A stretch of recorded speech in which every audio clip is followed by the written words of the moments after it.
Bismillahirrahmanirrahim. Assalamualaikum warahmatullahi wabarakatuh. Perkenalkan, nama saya Novia Vanessa Madani dengan NIM 213131071 dari kelas 6C PIAUD. Di sini saya akan memaparkan materi dengan judul pengertian dan penanganan anak lamban belajar.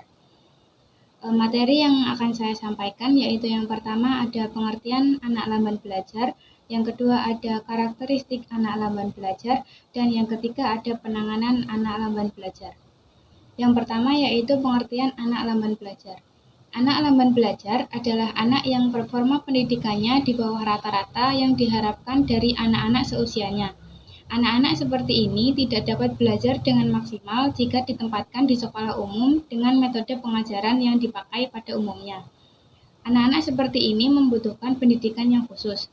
Becker tahun 1975 menyatakan bahwa anak slow learner atau anak lamban belajar adalah anak yang mempunyai kemampuan belajar di bawah rata-rata dengan IQ sekitar 75-90. Materi yang kedua yaitu karakteristik anak lamban belajar. Anak-anak ini sangat mudah lupa terhadap informasi yang baru diterimanya dan terpecah konsentrasinya apabila ada sedikit gangguan. Anak-anak ini juga bersikap pasif, diam, kurang inisiatif, dan kurang peka terhadap lingkungannya. Menurut Erikson tahun 1982, ciri-ciri anak lamban belajar antara lain yang pertama, anak lamban belajar umumnya mengalami kegagalan dalam memahami pelajaran dan konsep-konsep dasar di bidang akademik. Contohnya seperti membaca, menulis, berhitung, dan bahasa. Selain itu, mereka juga kesulitan dalam menentukan arah, waktu, dan ukuran seperti arah kanan dan kiri, depan dan belakang, lebar dan sempit. Hal ini disebabkan proses-proses tersebut membutuhkan proses kognisi yang cukup rumit. Yang kedua yaitu mempunyai daya ingat yang rendah. Anak lamban belajar umumnya sangat cepat lupa dengan informasi-informasi yang baru mereka terima. Cara belajar yang efektif bagi anak lamban belajar adalah dengan mengulang-ulangi pelajaran atau informasi yang baru didapatnya agar mereka tidak cepat lupa. Yang ketiga ada anak lamban belajar sulit bersosialisasi dengan lingkungan. Menurut Child tahun 1981, anak lamban belajar cenderung sulit bersosialisasi dengan lingkungannya dibandingkan dengan anak-anak lain sebayanya. Anak lamban belajar lebih sering pasif, minder, dan menarik diri dari pergaulan. Materi yang ketiga yaitu penanganan anak lamban belajar. Anak slow learner atau anak lamban belajar memerlukan waktu yang lama dalam menyerap materi pembelajaran. Dengan demikian, tugas guru adalah menyampaikan materi secara berulang-ulang dalam menyampaikan materi pembelajaran sehingga peserta didik mampu mengikuti pembelajaran yang disampaikan oleh guru dan anak bisa memahami serta mengerti walaupun tidak semua. Yang pertama yaitu melakukan pendekatan kepada anak. Pendekatan yang digunakan guru dilakukan secara berkomunikasi kepada peserta didik sehingga guru mampu terjun ke dalam dunia anak dengan melakukan pendekatan, interaksi, dan berkomunikasi antar individu. Seorang pendidik yang baik mampu mendekati anak didiknya, mengerti, serta memahami perasaan anak didiknya. Guru juga tetap jaga jarak kepada peserta didik.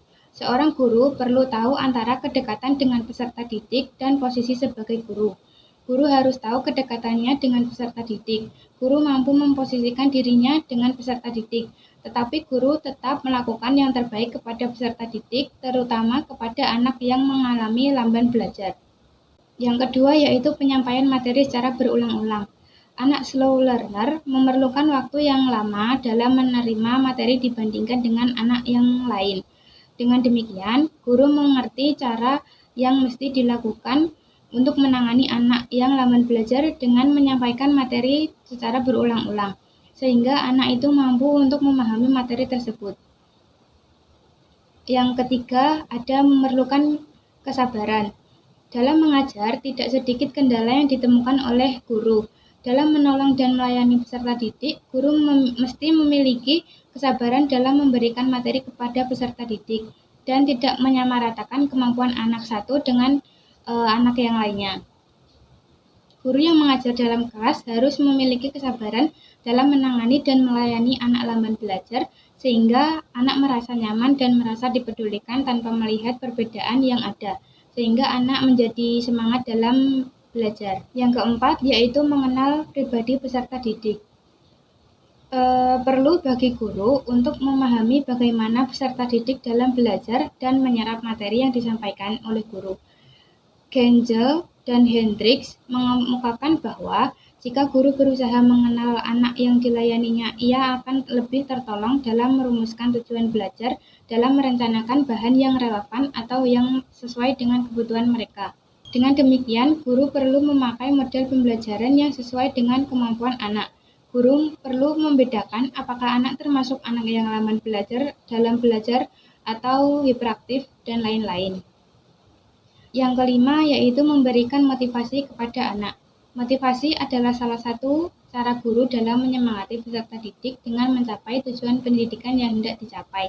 Seorang pendidik yang baik selalu memberikan motivasi kepada peserta didiknya dan meyakinkan bahwa mereka bisa melakukan dengan mandiri. Yang keenam ada memberikan perhatian kepada anak. Guru yang mengajar di dalam kelas mesti memperhatikan anak didiknya. Dalam hal ini, guru yang mengajar di dalam kelas tidak membedakan perhatiannya kepada anak, baik anak yang lamban belajar maupun anak yang cerdas. Yang ketujuh, menerima keberadaan anak.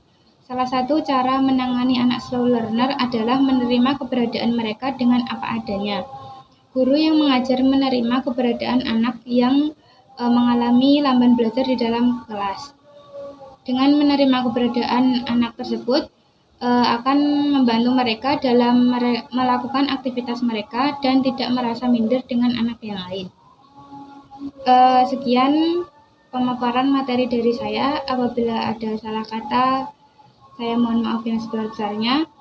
Wassalamualaikum warahmatullahi wabarakatuh.